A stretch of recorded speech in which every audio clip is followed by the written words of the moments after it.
nasce o sol e não dura mais que um dia. Depois da luz se segue a noite escura. Em tristes sombras morre a formosura. Em contínuas tristezas a alegria. Porém se acaba o sol, porque nascia. Se formosa a luz é, porque não dura. Como a beleza assim se transfigura. Como o rosto da pena assim se cria. Mas do sol e da luz falte a firmeza. Bem, um outro exemplo muito interessante, né, do nosso livro é a leitura que abre o livro. O Nasce o Sol e Não Dura Mais Que um Dia, do Gregório de Matos. Gregório de Matos é um poeta que costuma atrair a atenção dos jovens pelos seus poemas de escárnio e maldizer, né, os satíricos, e ele revela uma presença no seu momento, né, no momento em que viveu esse poeta, porque ele faz uma crítica a tudo aquilo que ele assiste em torno de si. Entretanto, ele vai além, né? É um poeta que pensa a própria existência.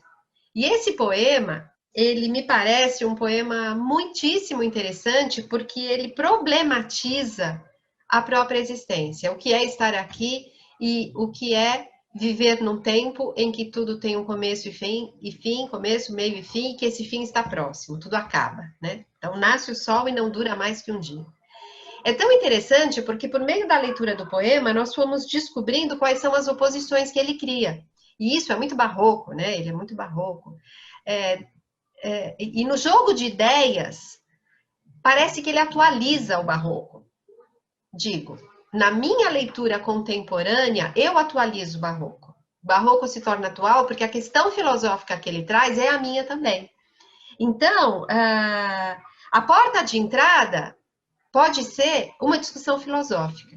E por isso a leitura do poema sugeriu a leitura de filosofia. Nós fomos estudar Platão, Aristóteles, chegamos ao Quintiliano, que é um outro filósofo importante. E por meio da discussão filosófica sobre a existência, sobre a durabilidade das coisas, nós fomos observar como é que o poema trabalha essa angústia frente ao fim, a finitude. E chegamos no estudo das construções sintáticas. E aí fomos estudar a língua portuguesa, a sintaxe da língua portuguesa. E o poema é riquíssimo. Ele promove deslocamento de sujeitos, né? Em tristes sombras morre a formosura. No verso seguinte, em contínuas tristezas, a alegria. Existe a supressão de um sujeito, existe o deslocamento de palavras, e nesse jogo da forma se constitui a própria angústia de quem escreve e de quem lê. Porque na hora que eu estou lendo um texto tão entroncado, um texto tão, parece que cheio de pedras que eu preciso remover para entender o sentido, reside a própria angústia humana do fim das coisas tão próximas, da certeza de que tudo acaba. Então, quando a gente leu esse poema, a gente ficava tentando colocar tudo na ordem direta, para ver se entendia como era a ordem das coisas. E a gente entendeu que a forma do poema indicava que não há uma ordem para as coisas, que tudo está fora de ordem. E isso é super atual. Então, ler esse poema tentando entender quais são as pedras que precisam ser retiradas para que eu entenda o sentido do texto, é um exercício de entender como é que a construção sintática dos textos traduz algo que é claro, objetivo, e algo que está entroncado naquilo que eu penso sobre algo. Entender a estrutura sintática como uma representação da clareza que eu tenho sobre as coisas.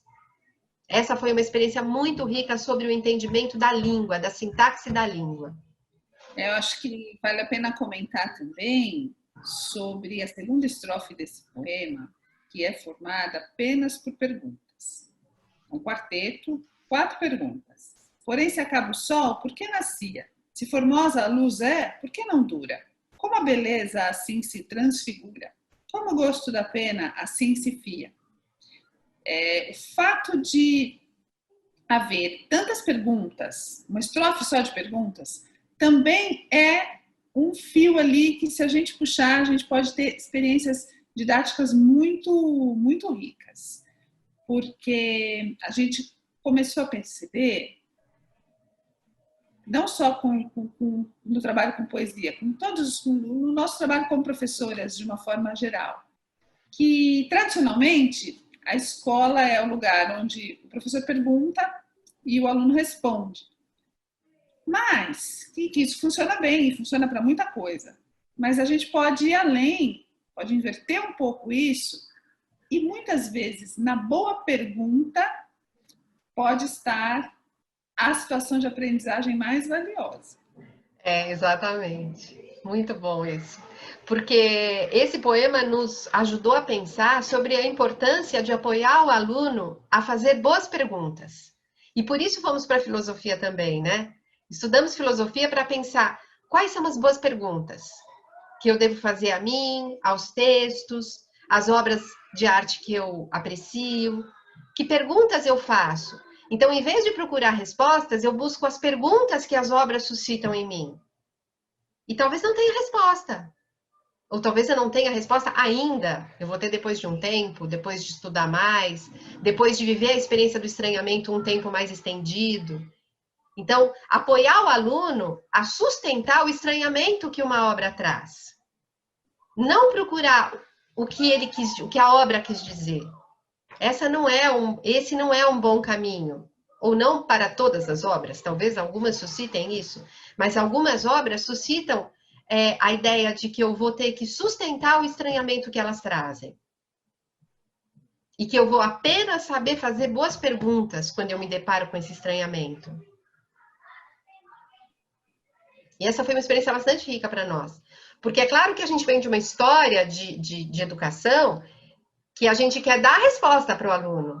E a gente quer que o aluno responda conforme aquilo que a gente planejou. E esse não é efetivamente um caminho de sucesso sempre. Essa situação de apreciar as perguntas que o poema faz, instigar o aluno a ele também fazer perguntas, ele responder essas perguntas com outras, e com outras, e com outras, em muitas rodas de perguntas, em que todas as angústias relacionadas à inconstância ou aquilo que o poema traz possam ser compartilhadas. E que essas perguntas sejam material de muita conversa. Que depois a gente pode fazer um painel com todas essas perguntas e, semanalmente, cada aluno pode ser convidado a escolher uma e dizer o que ele pensa sobre aquela questão que foi feita. Essa é uma possibilidade de projeto, uma possibilidade de atividade, dentre muitas, não é? Não desprezar esses momentos em que aquilo que parece difícil, ou essa metáfora muito boa que a Sibeli comentou, em que parece que você tem que ficar tirando um monte de pedra ali do caminho, que essas pedras possam ser material de muita situação didática potente. E eu acho tão interessante porque nós vivemos, o quanto é atual esse poema, né? Porque nós vivemos um momento histórico, a gente vive uma situação em que existem muitas verdades, né? E essa dita polarização, há uma verdade aqui, as pessoas não...